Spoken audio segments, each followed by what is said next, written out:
Good morning, good afternoon, good evening, wherever you are in the world. Thank you for joining me, Debs Cooper, global stressologist, here to talk about how to stop apologizing for being you.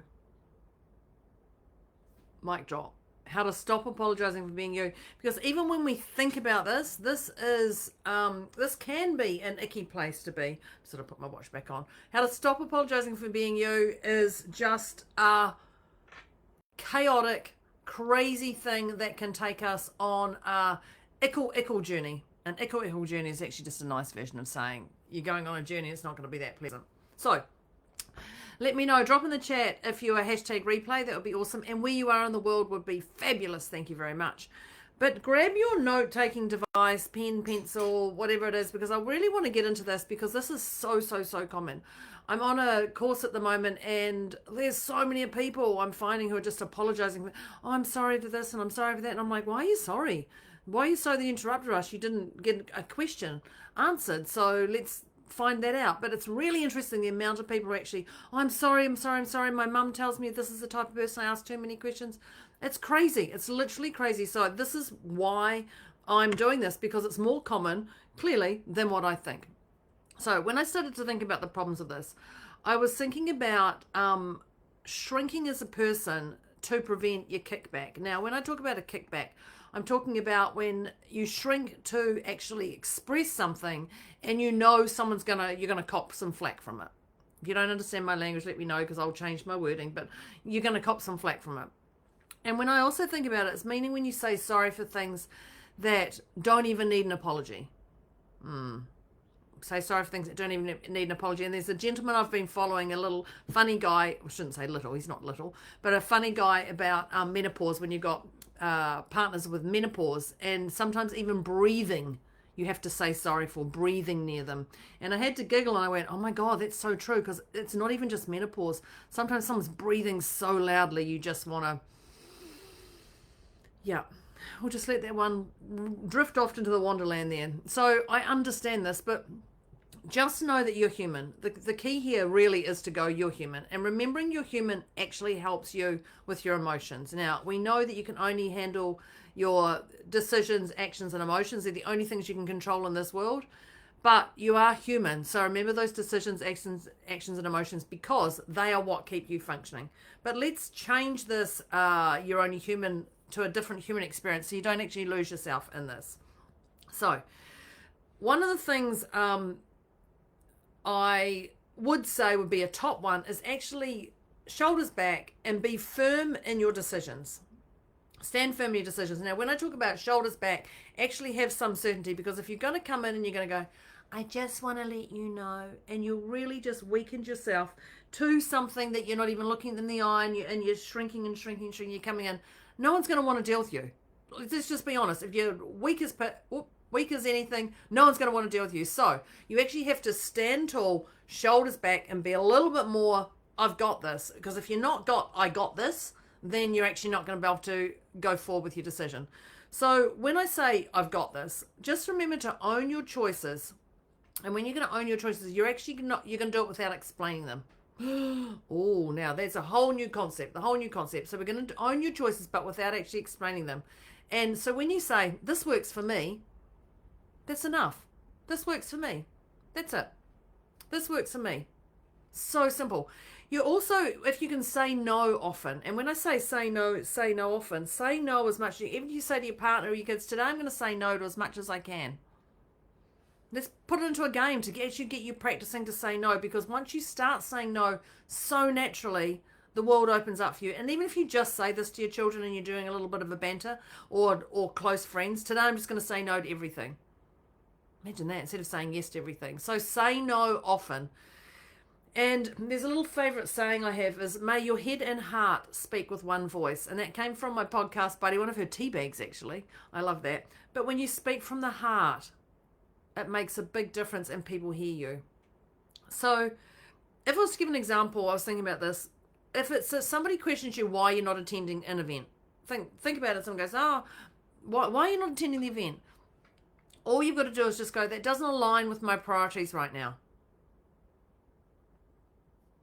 That's it. that doesn't align with my priorities right now, or it's not for me. Just so simple. You don't actually need to list excuses or over justify anything. Just one thing and then zip it. It's something I'm still learning is to zip it, but that doesn't align with my priorities right now. That's it. That's it. That's it. That's it. That's it. That's it. That's it. That's literally it. That's all you got to do. And it allows them to go, okay, I can hear that, I can see that, and I can acknowledge that. Because that's all we want, seen, heard, acknowledged. The next one I'm going to say is about your sorries. And when I say this, I think about your unnecessary sorries. So you're gonna hear your unnecessary sorries. I can't even say sorry. That's my problem, I think, according to people. But that's okay because I'm not apologizing for being me. But just notice when you're apologizing and it's out of habit, but not harm. So instead of saying, sorry I'm late, you can say, thanks for waiting on me, or I appreciate you waiting, or thanks for your patience. Just so, sorry I'm late. I personally, if someone goes, sorry I'm late, I go, look, it's okay.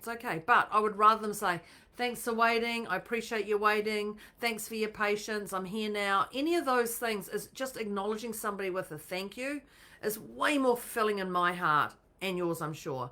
So you can say, sorry you feel that way, but only if it's genuine. And when I think about sorry you feel that way, but in reality, actually, you can't manage their emotions, only yours. So if sorry isn't really that valid in that circumstance, but sorry you feel that way. Like, I'm generally sorry you feel that way, but this is a great, sorry you feel this way, but this is a great exploration about what's really going on behind the scenes here. Or, oh, there's a little bit of wonderment, build a bit of curiosity into that. So when I started thinking about an example into this, I was thinking about, instead of saying, sorry I didn't reply sooner, sorry. Thanks for your patience, here's my update. Thanks for your understanding, here's my update. And it literally just shifts the energy from guilt to gratitude. Guilt to gratitude. Now, doesn't that sound way more appealing, shifting guilt to gratitude? For me, it personally does. I mean, I'm all for that. I'm all for gratitude rather than guilt anytime, and I'm sure you are too. So my next one I'm going to speak about is a self-trust. And this is a self-trust with yourself. And I'm on this course and they're really digging in this whole self-trust, as if you don't trust yourself, how can you trust others? Totally. But you really want to build this solid foundation of self-trust. And so when you say you're going to do something, do it. When you say you're going to do something, do it. So keep promises to yourself like you would to somebody you cherish. Keep promises to yourself like you would to someone you cherish. Think about that. So if I say I'm going to do this at 10 o'clock and I can't do it at 10 o'clock, then I'll move it in my diary to 12 o'clock or 1 o'clock or whatever time suits, but I will honor that. And I won't move that again no matter what, because that I've already honored it, that I'm going to do it. I've then moved the goalpost, which is totally okay, but then I'm actually going to leave that second one and it's going to stay solid. That's when I'm going to get it done by. So just remember realistic time frames, because I think that's really important here as well. Don't just say I'm going to do this by 10 o'clock when, oh, okay, I'm going to do this by 10:45 and here I am on a video with you at 10:40. It's not going to work. So you're just not going to get it at 10:45. So be realistic with your time frame and the world's. So if you're going to go for a 10-minute walk today, do it. And I'm not just talking about walking around the living room either. I'm not just walking around the living room for 10 minutes. Go outside and walk outside for 10 minutes. That's what it is. So when you do these follow through techniques, it actually teaches your brain that your word means something. You're reprogramming your brain that it actually means something when you go for that 10-minute walk and you actually do it. Now, they say they're actually small steps. They're not. They're actually steps. They're not just small steps. They're actually significant steps to get you where you want to go. But each step is a place that's more fulfilling than the last one you've been behind. The next one I'm going to talk about is over-explaining. Oh, I don't know if I've over-explained anything in this live, but let me know if I have. So when I say this, I would love you to speak with clarity and clear, precise communication. So I think about this and I think full essays are not a requirement of being understood. Now, I know my daughter is, if she watches this, she will go to tell me a story. She'll go, oh, hang on, Mum, I'll just give you the 3 top pointers, because it doesn't really some of the things don't really inspire me of what she's talking about for 20 minutes. So if she can give me the three or the two or three top tips, oh, brilliant. I know exactly where we're going. Then I'll probably listen or not.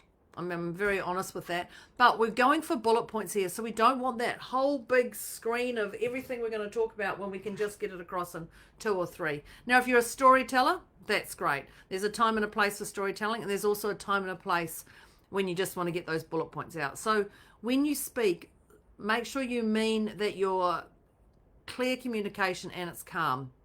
And again, when I think about this, may your head and heart speak with one voice. May your head and heart speak with one voice. And that's my little post-it note that I have there. May your head and heart speak with one voice. How simple is that? How simple is that? The other one when we're talking about over-explaining is you can just go, just for today. Just for today. Just for today I'm going to try this. Just for today. And it just allows that brain noise of crazy just to come back to just simple steps. So when it comes to, I was thinking about an example again with this one. When you're at work and you, instead of over-explaining why you need to have the day off, just say, I'm unavailable that day. Let me know what needs to be done ahead of time. I'm unavailable that day. Let me know what needs to be done ahead of time. How simple is that? How simple is that? No, and even if you've been given excuses, why, from every time you've done it, and from today you don't, that's okay. Start today, just for today. I'm unavailable that day. Let me know what you need ahead of the time. That's it. So simple, so guilt-free, so empowering to them, empowering to you. You've given the power back to them, but you've also kept some for yourself. Just a simple way. The next one is your outcome. And if you don't know your outcome, if you don't set an outcome, somebody else will. And that could be outside influences, it could be the universe, whatever you want to call it. But if you don't set the outcome, somebody else will. So when I talk about this, work on a time frame that works best for you, but be realistic. Again, be realistic to your time frame. But if you work for someone else, be aware of their time frames. If you're working for someone else, so they may say, I need this done by 5 o'clock, and you're like, nah, it's not going to get done till 3 o'clock tomorrow, and you can start see yourself shrinking, and we're going down to that whole path. You think about that. Just be conscious that their time frame might be because they've got other things ahead of them. Might be, might not be. So you want to stand true to you, but don't be an ass. You want to stand true to you, but don't be a jerk. It's a nice way of putting it. And get fired over your ego. Or don't get fired because Deb's told you to do this. So just be realistic with those time frames. But actually, you know what? I can help you with any mediation if you do get fired. So I'm in for that one as well. There's the outcome, but that's not the outcome you want when you're going to tell somebody something. The other one is don't take anything personally. Now, when I talk about don't take anything personally, this can be a real cluster for some people because we can just go all the way on the tracking of what it is. So don't take anything personally. Remember, you're human, and you don't know what others are dealing with. And I think that's really important, because if you knew what other people are dealing with, you might actually handle things a little bit differently. So don't worry about that. And also, when I talk about this, I want to talk about, it's been a while since I've talked about my glitter bomb. My glitter bomb. Surprise. I want you to do what lights you up. Every day there has to be something. So if you're apologizing for being you, do some glitter in there. Whatever that is, go outside and feel the wind in your hair. Put your favorite, I've put a brighter lipstick on today. Listen to a podcast. Do whatever that is. Watch a quick flick on TV or whatever it is. Just do whatever lights you up. Feet on the grass. Because when you're actually inspired about life, when you're truly inspired about life, a blah life doesn't get in the way. Now, I want to address blah. Thanks, James, for that. A blah is actually blah. A blah life is it's actually below the medium of average. You're actually blah. This is exactly it. So when you're inspired about life, that blah life doesn't get in your way. And when people are giving you time frames, or you're having to apologize for yourself for being you, this is blah. This is actually, or below the line, this is actually blah. But when you're inspired about something, you don't apologize. You're actually inspired. This is where I'm going. This is what I'm doing. And nothing gets in your way. Obstacles just disperse out of your way for that. And the last one. The last one I'm going to say is you're not alone. Now, you know what this one is, don't you? There it is. There I am. There's my back of my card. I think I've got that right. There's the back of the card. To know that you're not alone. I am here for you. I'm here for you. I'm here for you. I am here for you. I've been doing this business for 19 years. 19 years. And I transform lives. I've helped thousands and thousands of people around the world. I couldn't imagine doing anything different. And it is my utmost pleasure and pain to help you with whatever's going on in your world. So, as I think about that, I just remembered my other thing. As I thought about this, I would love to ask you, are you playing the game of life to the fullest? Because life is a game. Are you playing the game of life to the fullest? And after listening to me today, what is your highest priority action step you're going to do today to achieve your goal? Whatever that goal is today, what is your highest priority action step that you're going to do today to achieve that goal? And I'd love you to drop that into the comments as well. I'd love to know what that highest priority action step is. That is Debs Cooper, Global Stressologist. As I talked about how to stop apologizing for being you, because I'm one. I'm rattling people all around the world with what's going on, and you're either on my train or you're not. And I'm not apologizing for being me. I'm not apologizing for being me. I know where I want to go in life. I know what I want to do. I've got people alongside of me. I've got people trying to pull me down. I've got people trying to pick me up. I want to thank you for being one of those people, whoever you are. But please stop apologizing for being you. You are magnificent the way you are. That's me. Oh, Aaron, I love you. Thank you, thank you, thank you. That's me signing off today. Have a stupendous, marvelous, magnificent day, and stop apologizing for being you. I will see you next week on the next video. Thanks very much. Bye.